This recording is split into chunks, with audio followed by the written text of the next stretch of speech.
Hello everyone, get ready to join me for the next few minutes as we deep dive into the nitty-gritty of designing a jewelry brand logo. You will get to see everything from the initial sketches to the final product. This one is all about giving this logo a fresh new look.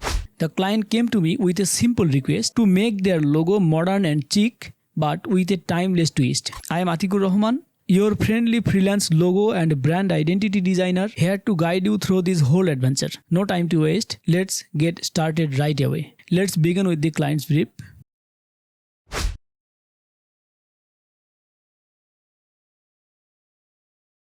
As you can see here, the client already has a logo for their hobby jewelry business, but it is not up to the par.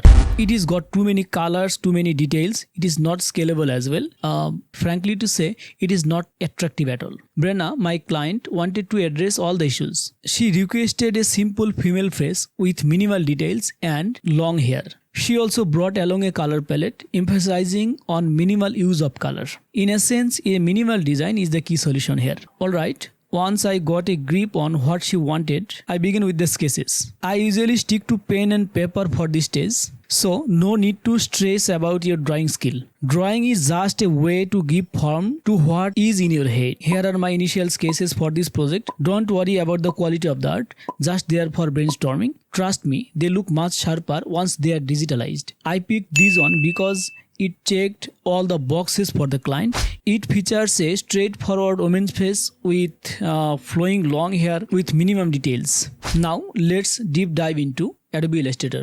First of all, take a snapshot of this art and import it into the Adobe Illustrator artboard. Lower the opacity to 50% and don't forget to lock it. Okay, let's focus on the shaping the face now. For this step, I used the ellipse tool to ensure precision. Just a friendly reminder, when using this tool, don't forget to hold the shift button to get a symmetrical circle. To form this face shape, I used 4 identical circles and the shape builder tool. Feel free to give it a try and don't hesitate to ask me if you have any questions about this process. After defining the face shape, I proceeded to outline the hair using the pen tool. Don't worry too much about achieving the perfection with the lines initially. They can be adjusted later. Simply utilize the direct selection tool and edit it as you want. You can effortlessly edit the lines by dragging the handles and reposition the anchor points as you want. If you have any questions or need any further clarifications, don't hesitate to ask.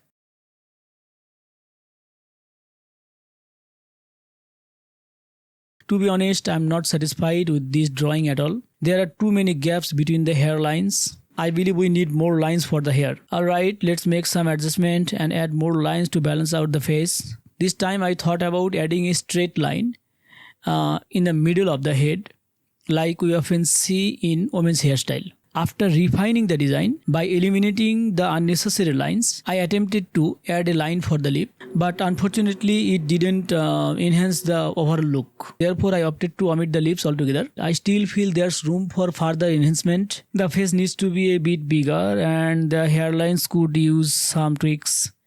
Remember, never send a design to the client until you are completely happy with it. Clients are not designers like you. They might not spot the gaps like you can. So always ask yourself, am I happy with this?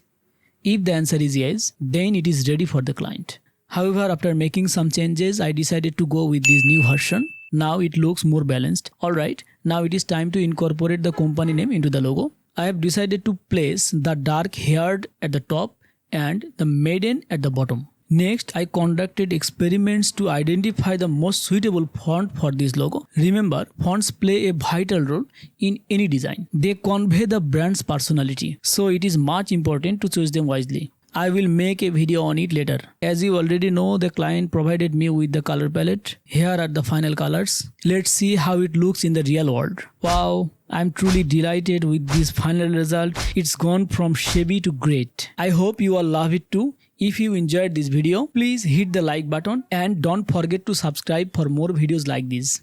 Goodbye.